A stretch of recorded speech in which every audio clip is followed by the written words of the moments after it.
अस्सलाम वालेकुम व्यूवर्स, कैसे हैं आप व्यूवर्स। इसराइली हुकूमत बैतुल मुक़द्दस में हरम शरीफ के इर्द गिर्द आबाद मुसलमानों को वक्तन फ़वक्तन बेदखल कर रही है। मुसलमानों की जगह यहूद आबाद किए जा रहे हैं। ये एक सोचा समझा मंसूबा है। मकसद ये है कि हरम शरीफ चारों तरफ से यहूद की आबादियों से घिर जाए। तो व्यूवर्स, आज की इस वीडियो में मैं आपको मस्जिद अक्सा के दर पे इंतहा पसंद यहूद नसारा की झूठ पर मबनी साजिश बेनकाब करूंगी। तो चलिए शुरू करते हैं। दोस्तों, हज़रत दाऊद अलैहिस्सलाम और हज़रत सुलेमान अलैहिस्सलाम ने इबादत इलाही की खातिर फ़लस्तीन में एक खाना तामीर कराया। उसे हैकल सुलेमानी या बैतुल मुक़द्दस कहा गया। व्यूवर्स, इसराइली हुकूमत ने हरम शरीफ में वाक़ मस्जिदुल अक्सा और कुबतुस सखरा को आग लगाने की नापाक साजिश को अमली जामा पहनाने के लिए उसके इर्द गिर्द यहूदियों को आबाद कर दिया।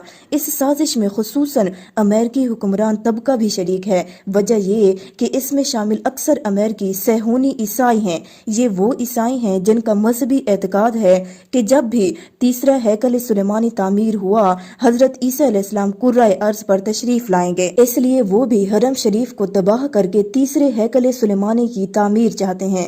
व्यूवर्स, बाइबल और कुरान शरीफ दोनों में हैकल सुलेमानी का तज़किरा है। इन औराक मुकद्दसा की रूह से जब हजरत दाऊद अलैहिस्सलाम बादशाह बन गए तो उन्होंने यरूशलेम या बैतुल मुकद्दस में एक इबादत गाह की तामीर का आगाज किया।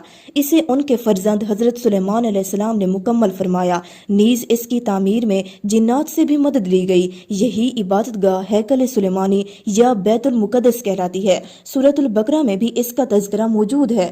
दोस्तों, यहूद की तारीख बताती है कि हजरत दाऊद अलैहिस्सलाम और हजरत सुलेमान अलैहिस्सलाम की तामीर करदा इबादत गाह को बाबुल के बादशाह बख्त नसर ने तबाह कर दिया था। बाबली बादशाह ने यहूद को शहर से भी निकाल दिया। कई साल बाद ईरानी बादशाह साइरस आजम ने उन्हें दोबारा यरूशलेम में जाने की इजाजत दी। यहूद ने दूसरा हैकल सुलेमानी तामीर किया। जब हजरत ईसा अलैहिस्सलाम पैदा हुए तो बैतुल मुकद्दस में यही दूसरा हैकल सुलेमानी इस्तादा था। तारीख में यहूद बनी इसराइल भी कहलाते हैं। तारीख से जाहिर है कि आम यहूदी सरकश और दुनिया परस्त थे। वो दुनियावी ख्वाहिशात की तकमील के लिए अपने नबियों के अहकामात भी झुटला देते, इसलिए उन पर बार बार अज़ाब इलाही नाज़िल होता रहा। अज़ाब इलाही के बाद वो कुछ अरसा तो सीधे रास्ते पर गामजन रहते, मगर फिर जल्द दुनियावी ख्वाहिशात की पैरवी करने लगते। किसी ने सच कहा है कि कुत्ते की दुम कभी सीधी नहीं हो सकती। दोस्तों, रफ्ता रफ्ता बनी इसराइल में काहन या मजहबी रहनुमा कौम के सरदार बन बैठे। उन्होंने अपनी सरदारी को हमेशगी बख्शने की खातिर यहूदियत का चोला ही बदल डाला। मिसाल के तौर पर पहले यहूद भी मुसलमानों की तरह नमाज पढ़ते, यानी अल्लाह ताला की इबादत करते थे। काहनों ने कुर्बानी को बुनियादी नुक्ता बना डाला। मकसद ये था कि हैकल में नजर नियाज का सिलसिला शुरू करके जरिया आमदन पैदा किया जाए। अपनी नाजायज सरगर्मियों को तकवीयत देने की खातिर तौरात में तहरीफ कर दी और वो किताबुल्लाह ना रही।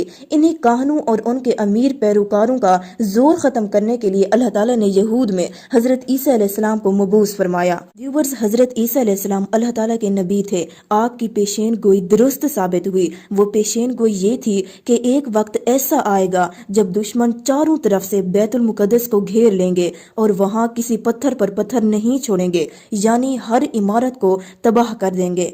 दोस्तों, कुछ अरसे बाद सन 70 में रोमी फौज ने यरूशलेम का मुहासरा किया और उसे फतह करके शहर की ईंट से ईंट बजा दी। जाहिर है इस दौरान हैकल सुलेमानी भी मुकम्मल तौर पर तबाह हो गया। जैसे कि हजरत ईसा अलैहिस्सलाम ने फरमाया था, वो अब खाना खुदा नहीं रहा था, बल्कि उसे यहूद ने अपनी गलत सरगर्मियों का मरकज बना दिया। इसलिए तबाही उसका मुकद्दर ठहरी। व्यूवर्स, हैरत अंगेज बात यह है कि आज बहुत से ईसाई हरम शरीफ में मौजूद एक दीवार को हैकल सुलेमानी की बाकियात करार देते हैं। ये मगरबी दीवार या दीवार गिरिया कहलाती है।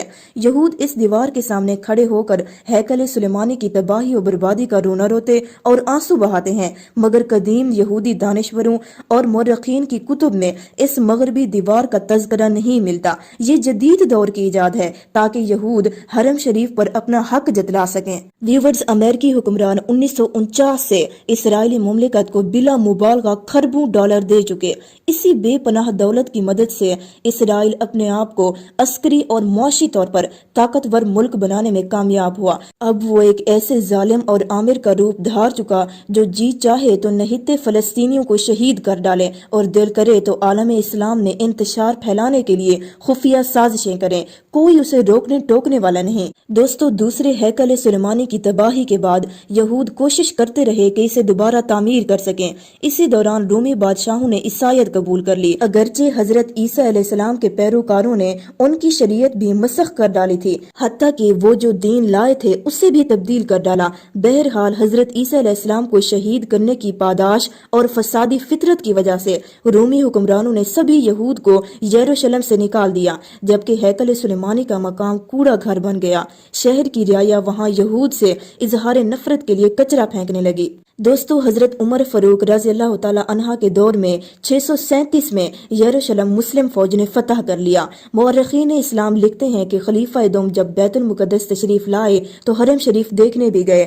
اسی مقام پر وہ چٹان واقع ہے جہاں نبی کریم صلی اللہ علیہ وآلہ وسلم معراج کی شب عالم بالا تشریف لے گئے تھے۔ وہ جگہ کوڑے کرکٹ سے اٹی پڑی تھی۔ حضرت عمر فاروق نے وہ مقام پاک صاف کروایا اور وہاں ایک عارضی مسجد بھی تعمیر فرمائی۔ بعد ازاں اموی خلفاء نے اس مقام پر مسجد اقصی اور گنبد صخرہ تعمیر کیا اور یوں مسلمانوں کا تیسرا مقدس ترین مقام شایان شان حیثیت اختیار کر گیا۔ دوستو، یہ درست ہے کہ اب بیت المقدس یہود کے قبضے میں آ چکا اور ان کا پلہ بھاری ہے، مگر اس جیت میں یہود کا اپنا کوئی کردار نہیں۔ ویورز، امت میں نا اتفاقی اور مسلمانوں کے روحانی طور پر کمزور ہو جانے سے یہود کو یہ موقع ملا کہ وہ حرم شریف پر حق ملکیت کا مسئلہ کھڑا کر سکیں۔ اگر آج مسلم ممالک میں اتحاد ہو جائے تو ان کی مجموعی طاقت اسلام دشمن طاقتوں کا بھرپور مقابلہ کر سکتی ہے۔ ہمیں بہرحال یقین ہے کہ یہود اور ان کے گمراہ ساتھی سرتوڑ سعی کے باوجود حرم شریف کا بال بیگا نہیں کر سکتے، کیونکہ اس مقام کی حفاظت اللہ تعالیٰ کے سپرد ہو چکی۔ ویڈیو پسند آئی ہو تو میرے چینل کو بھی سبسکرائب کر دیجیے گا۔ اللہ حافظ۔